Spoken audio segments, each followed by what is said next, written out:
donut shops throwing away fritters. But you keep your paws off my bounty. You just be homeless somewhere else. You taking me home, baby? Yeah, you wish. Wow! Finish up and then beat it. Excuse me? This is my mart. You ain't hustling no point at my mart. I'm not hustling.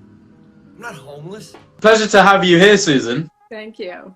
Tell me your thoughts on Cobra Kai. Wow. I'm so happy for everybody. It's so exciting. And, I thought the show was going to do really well because you got these three brilliant writers with John Hurwitz, Field, and Hayden Schlossberg. Big three. Yeah. And, they were huge fans of the Karate Kid movies and great writers anyway. And just passionate about it. So you've got fans that are writing for themselves and for fans. And yeah, you've got the three stars from the original movies, Ralph Macchio, William Zabka, and Marty Cove. And it's like, wow, this could be huge. But you just don't, you try to stay in the now and keep some, and you don't get too far ahead of yourself. But you're thinking in the back of your mind, this has the potential to do really, really well. Right. #1 on Netflix and worldwide and all of that. I never went there. I just try to appreciate the moment and try to stay in reality a little bit, but it's very exciting. It's getting the recognition it deserves because it's great it was on YouTube, but like I was hoping, it goes to Netflix or Amazon Prime. Gladly it's on Netflix, and wow, the fan base has just exploded. Like, bring all the OG guys from Karate Kid. Yeah. And then to create a show 30 years later, it can go either way because how reboots and a lot of remakes have gone nowadays. Right. So props to the writers for taking the risk and for them, to go, let's create this show. What was it like working with William Zabka? Because of course you did a lot of your scenes, all your scenes pretty much with William himself. But tell me what it was like. What I have found now looking back at the first season and that first episode, that when Lynn's character is introduced and John is, brought back in after over 30 years. And I got to witness his first kick, his first fight. Wow. It didn't really hit me at the time because I was just so focused on what I was doing and, just trying to bring a little bit of truth to Lynn. But looking back, I'm like, wow, that was really cool to be there.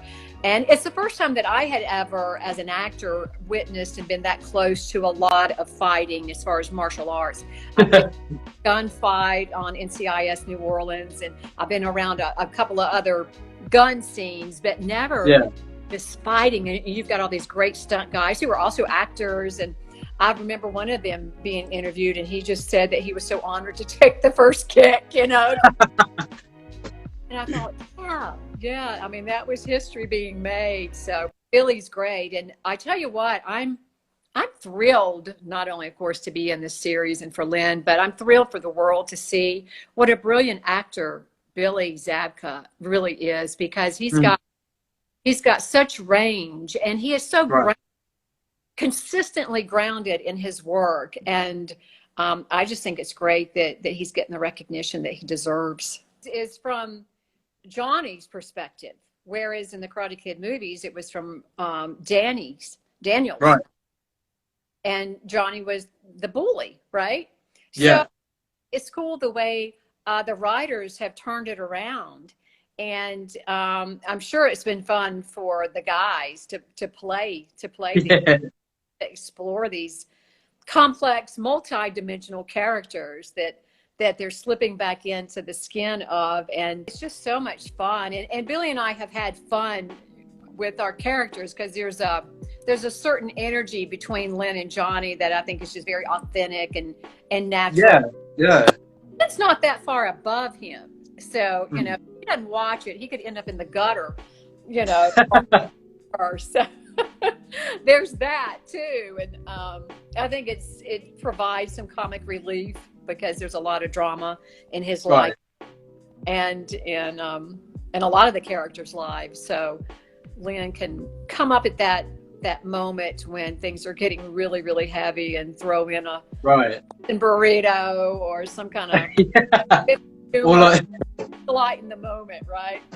Yeah, like your character's always there, like I feel like the right time, like right before things ball up with Johnny, and he faces Kyle and the bullies, and sort of helps Miguel, and then there's a scene with when Sam, Yaz, and Moon are in the car, and you're just like creeping up on them and scaring them. I absolutely love that scene. If I had to choose out of all the scenes, I'd probably pick that one just because of like how you're just there, and like it creates so much, even though you're not really saying much. It's just the impact of it. Right. And tapping on the window, I threw that in there. Yeah, that was great. Like you said, being authentic, like it worked perfectly. I just really want to see more of you, as well as a lot of people have been saying in the stream in season 3, of course, because we see you here and there. You stumble across something that's of a big event, or sort of, again, like they add you and people go, oh, something's big's gonna happen. Lynn's always there. I like her being unpredictable, and right. I like that people are looking for her. So it's funny that you brought up the scene with Moon, because I'm up in the North Carolina mountains, up above northwest of Asheville, North Carolina, where Moon lives, and she and I were together a couple of weeks ago. They put up the scene at the car with Moon and Jasmine. The thing has gone viral already, so it's brilliant. It's hilarious. So yeah, other people like that scene too, so I don't think you're alone. But those girls do such a good job, and the look on Hannah, when she's when Sam gets in the back of the car and Moon is like, we thought you were a poor person. I mean, really, it's horrible, but it is so funny, and you have to laugh at it. That whole scene was brilliant. Like, what I like about your character as well, like, it's like, very simple yet so effective. So you've obviously worked with a lot of the cast members. Who would you say is like the funniest person on set? So one of the crew member, the first AD, I can't even remember his name, but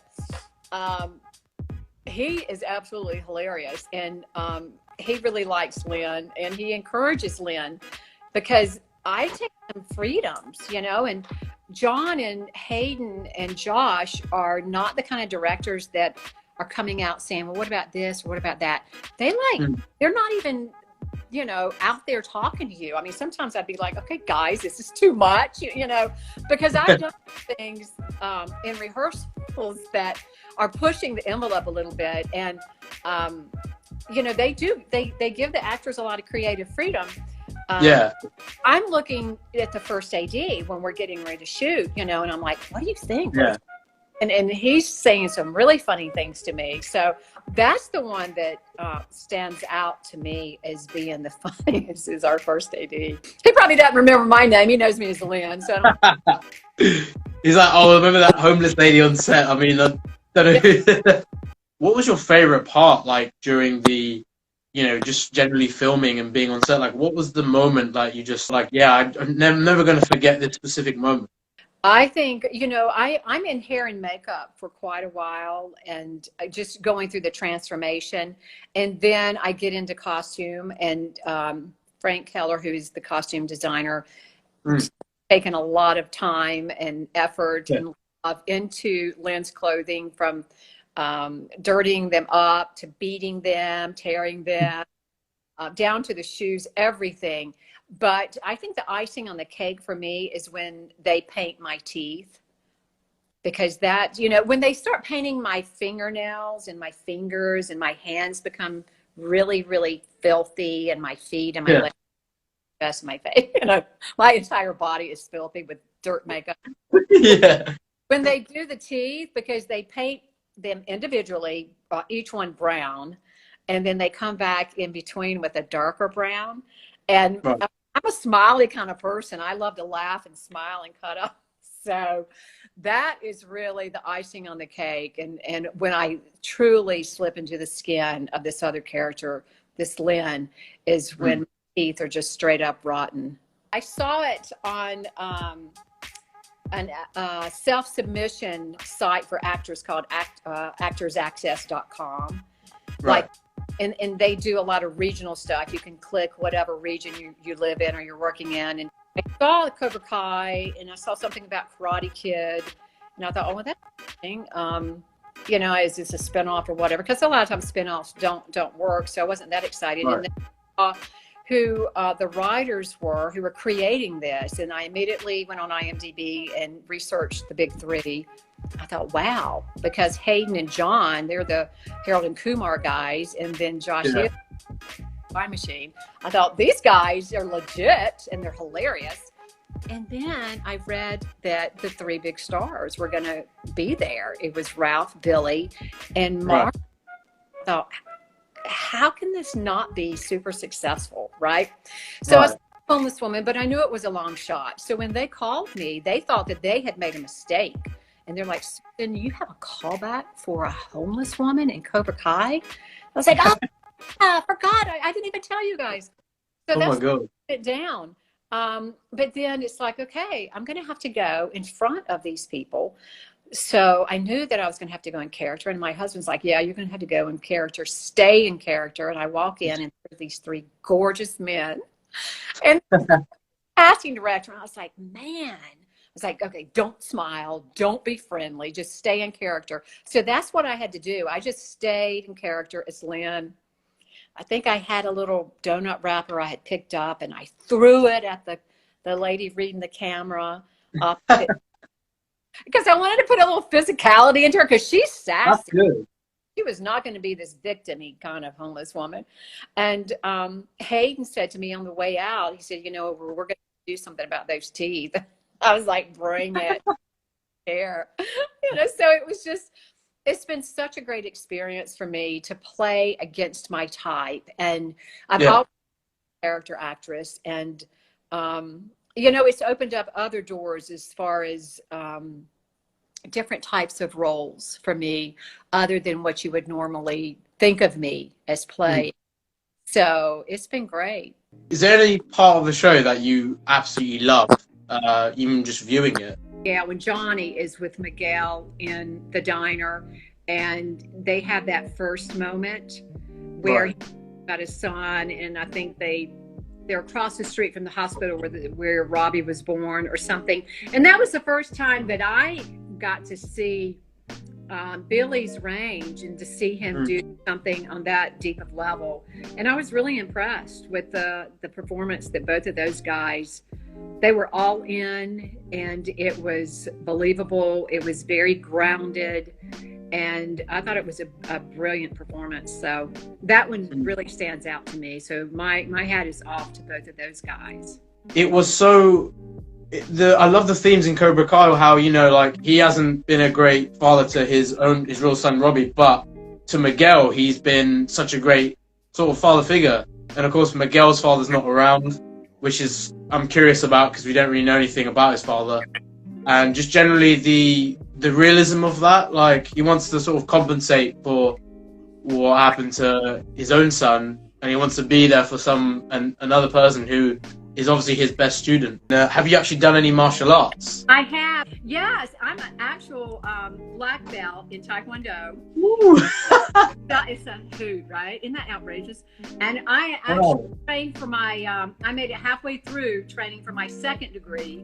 And yeah, I started developing these cysts around my ankles from spinning for so many years. But yeah, my son, he was on the Florida Taekwondo team, and I mean, everyone in my family, my husband and my daughter and my son, were all black belts. But it was many years ago.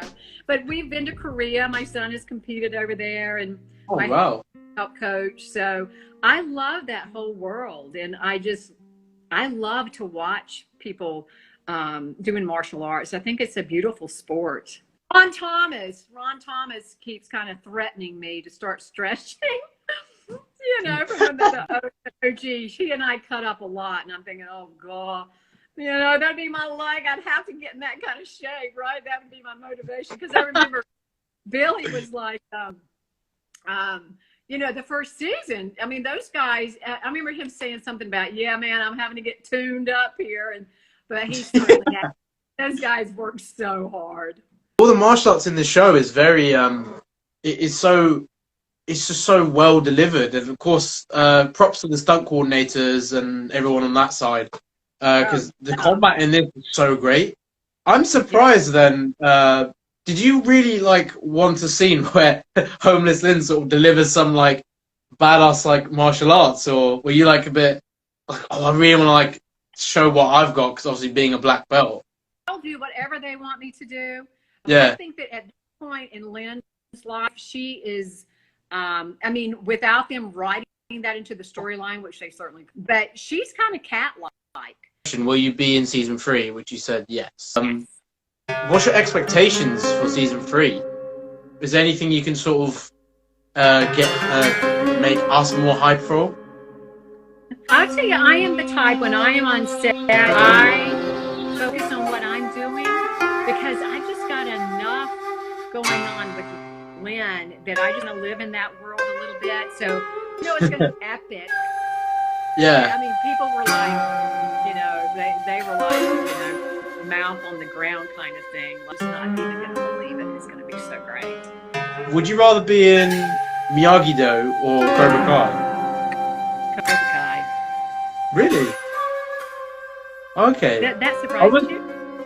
I was really curious, because like you seem really chilled out, like a Miyagi-Do student, and you got like that zen, and then you said about your martial arts experience. Then I can imagine, yeah, that'd be the Cobra Kai side. But do you feel like Cobra Kai sort of fits with your morals and values as a person?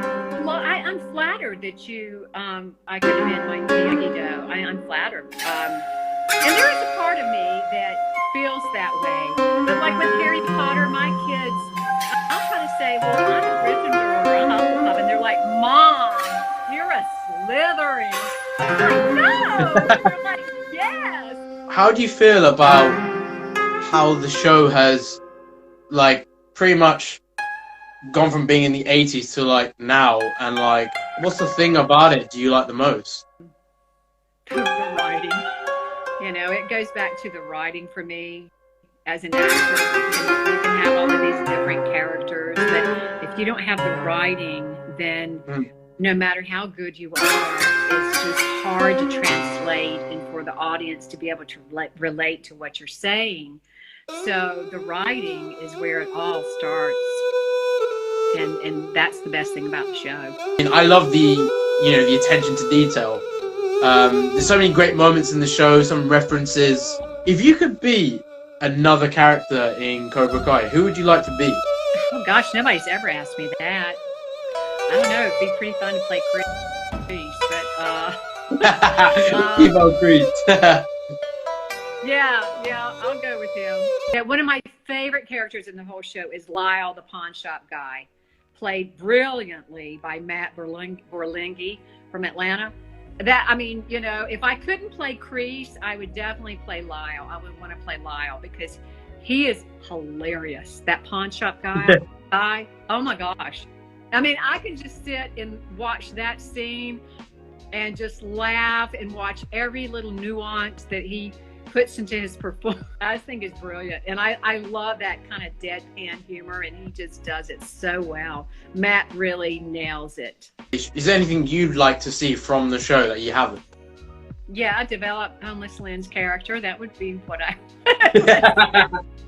Of course, yeah. What if Lynn became rich? Here's a scene where, like, yeah, you become rich. You're in season 3.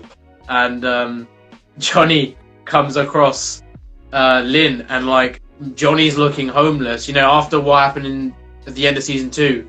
If you feel like you might become dejected with the situation, which is understandable, and you know, like if you know, there's a parallel where there's a scene where Lynn's like, you know, you're basically yourself this time, because you know you're not going to be all scruffy and dirty. Lynn's gonna just see Johnny, and Johnny's gonna be like looking homeless. Like, I'd love to see that parallel, because that really make things quite interesting. Yeah, I can see a similarity with you and Courtney. Actually, I can see that. Like, could happen. I've never heard that one before. That was very clever. Someone wants you to say, "I'm not gonna hurt you, please." I ain't gonna hurt ya.